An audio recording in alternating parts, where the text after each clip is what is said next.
Quelle est la première chose que nous devons faire au moment où nous nous réveillons? Réponse: de rendre grâce.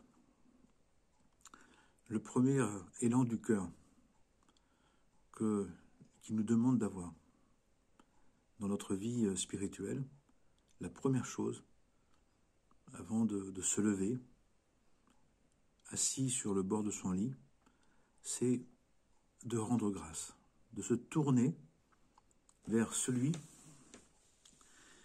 qui est la raison de tout, la cause de tout, et le centre de tout, c'est-à-dire Dieu, celui qui pour nous est Dieu.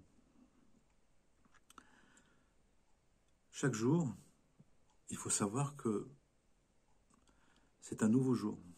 C'est pas seulement un jour de plus ou un jour un peu comme celui d'hier, même si c'est le cas. Mais chaque jour porte quelque chose de tout nouveau. Les enseignements nous disent que chaque jour, il y a quelque chose qui n'a jamais existé qui se présente. Chaque jour, il y a un tout nouveau potentiel de vie, d'action, de compréhension, de joie, de réussite, d'accomplissement qui naît avec ce jour. Il fut soir, il fut matin, jour, premier jour. Il fut soir, il fut matin.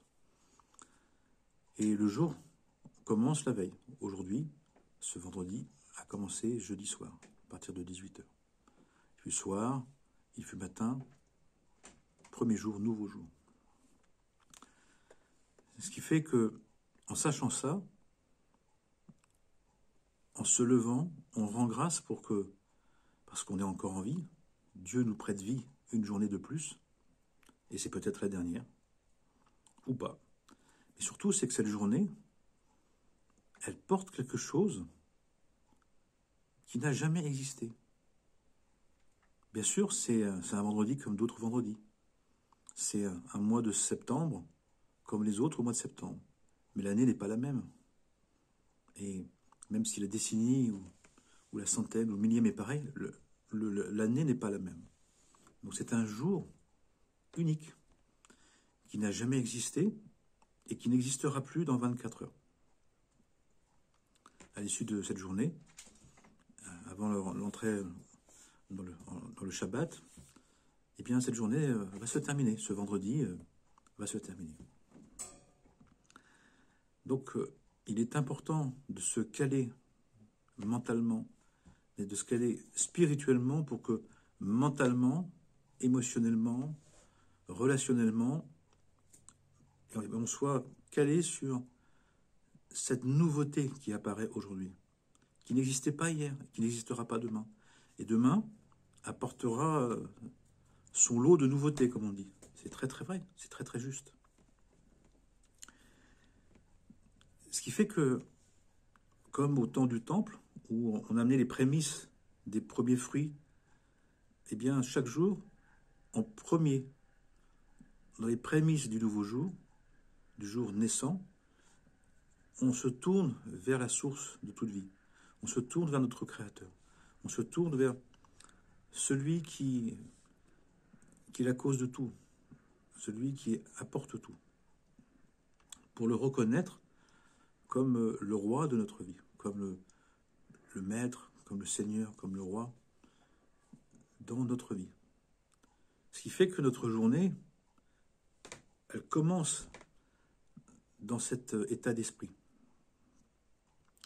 Et bien évidemment, le soir, à la fin de la journée, il y a la clé du matin et le verrou du soir. La prière, la clé du matin, le verrou du soir, disait Gandhi. Eh bien, c'est exactement ça. En faisant ça, c'est aussi dire que chaque jour n'est pas banal, n'est pas quelconque, n'est pas comme les autres, n'est pas un jour de plus. Pour certains, un jour de trop, comme certains me disent, Aujourd'hui, ça va être encore un jour de trop. Et parfois, en expliquant ce que je dis là, ils comprennent que ce n'est pas seulement ce qui est déjà et qui se répète et qui paraît aussi peu intéressant, aussi banal, aussi quelconque. Il y a quelque chose de nouveau. Et nous avons à le capter, nous avons à le désirer, nous avons à nous le souhaiter. C'est aussi dire que la journée, elle peut amener quelque chose de tout nouveau, quelque chose qui n'était pas prévu, qui n'était pas envisageable, qui n'était pas euh, compréhensible, parce que cette journée va nous amener une part de travail spirituel, une part d'épreuve spirituelle, une part d'effort spirituel. Donne-nous notre pain de ce jour. Donne-nous notre pain quotidien. Donne-nous aujourd'hui notre pain de ce jour. Donc c'est bien dit dans le Notre Père, chez les chrétiens, eh bien que donne-nous aujourd'hui notre pain. Et dans chaque religion, c'est exprimé différemment, mais c'est la même chose. C'est que chaque jour a une part particulière, a une épreuve particulière, a un questionnement particulier.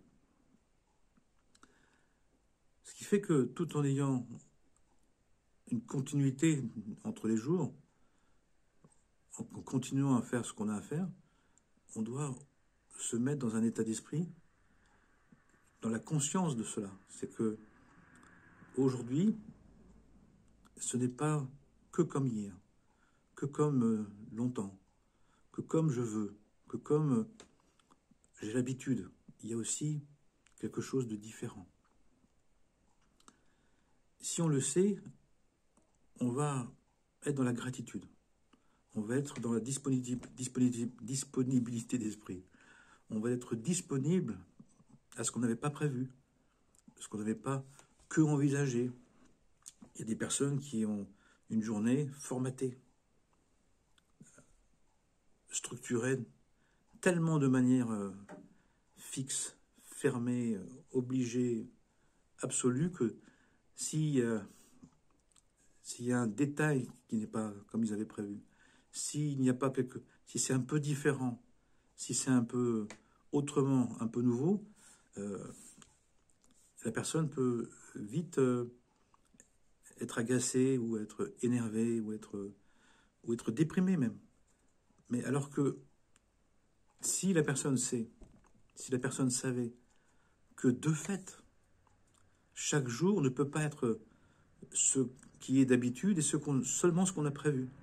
Il y a aussi une part d'inconnu, une part de nouveauté, une part donc d'inconnu, de nouveau, de différent. Si on l'intègre, on ne sera pas étonné qu'aujourd'hui, on peut reparler d'un projet qu'on avait hier, mais qu'on n'en parlera pas de la même manière. Certains vont dire, la nuit porte conseil. Ça montre bien que la nuit, eh bien, est mise en place et organisée la nouvelle journée. C'est pour ça que la journée commence par une nuit, et ensuite un matin et un jour. On dit que c'est la nuit que l'âme divine prépare le travail spirituel de cette journée en apportant dans la nuit le travail spirituel de la veille, en correspondance avec son projet d'âme qui souhaite réaliser le projet divin. Et donc il vient rectifier, qui vient actualiser, qui vient se donner la possibilité de vivre ce qu'elle a besoin de vivre pour réaliser le projet divin, le projet de sa royauté, le projet spirituel que nous portons tous, chacun à notre manière. Et c'est au petit matin que la personnalité du monde, celle qui veut comme elle veut, celle qui dit je sais ce que je veux, et je veux surtout ce que je veux, ce que il me semble juste, mais parfois au détriment d'une part du divin, d'une autre part qui existe.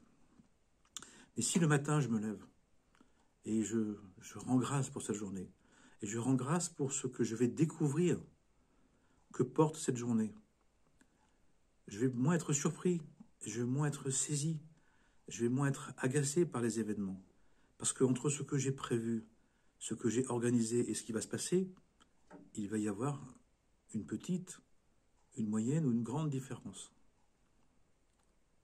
Et si on le sait, on accompagnera le mouvement. On le vivra moins, peut-être, espérons, comme quelque chose qui nous afflige, quelque chose qui nous empêche, quelque chose qui nous agace. C'est pas comme je veux, ça fait pas comme j'ai envie, comme je voudrais.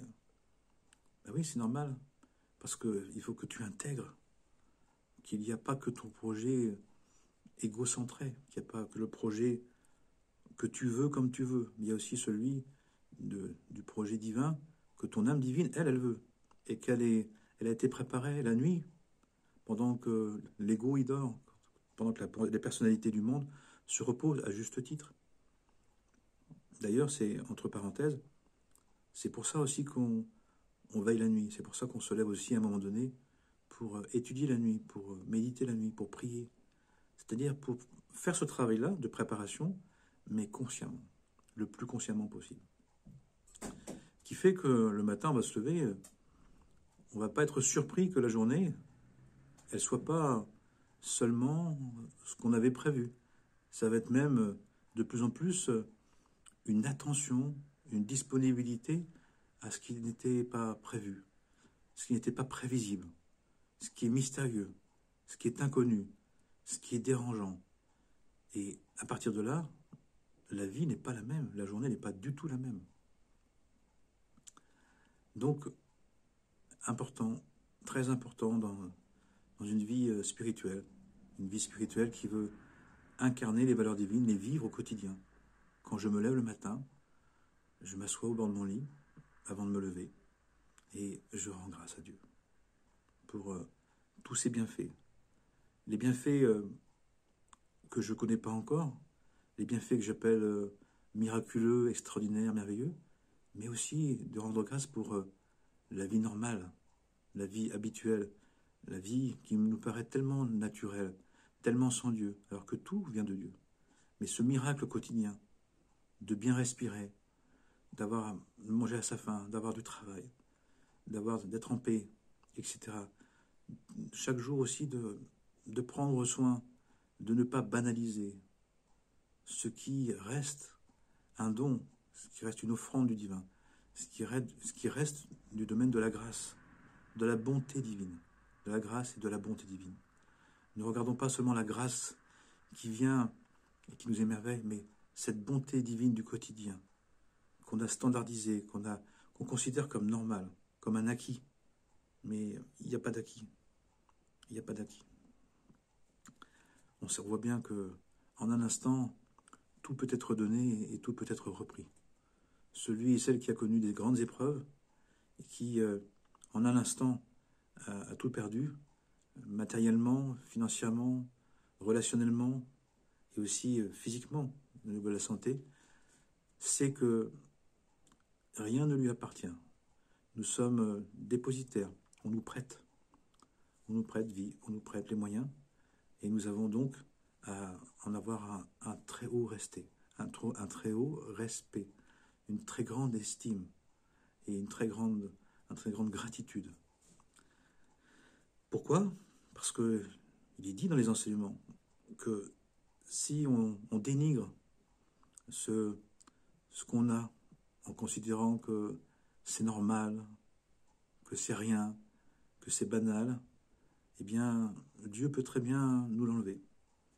Dieu peut très bien considérer que, ne le respectant pas, eh bien, on va s'en passer. Ne serait-ce qu'un moment ou parfois définitivement. Pardon. Excusez-moi. Voilà, pour vous dire, après ce Hatchoum, Amen, Amana, et nous sommes donc vendredi. Je fais Shabbat, du vendredi soir au samedi soir. Donc on se retrouvera pour la prochaine vidéo, samedi nuit, pour une réflexion spirituelle sur les enseignements. Que Dieu nous bénisse, nous aime, nous soulage, nous guérisse, amène la paix dans ce monde, amène l'unité entre les êtres, entre les nations, pour le bien de toute la création, de toute l'humanité, et pour le bien de tous les êtres, le minéral, le végétal, l'animal, l'humain, pour réaliser le projet divin et qu'on arrive enfin à faire de cette humanité, dans cette création, un monde de paix, de joie, de vérité, de fraternité, comme nous avons à le faire, grâce à Dieu. Amen, Amana.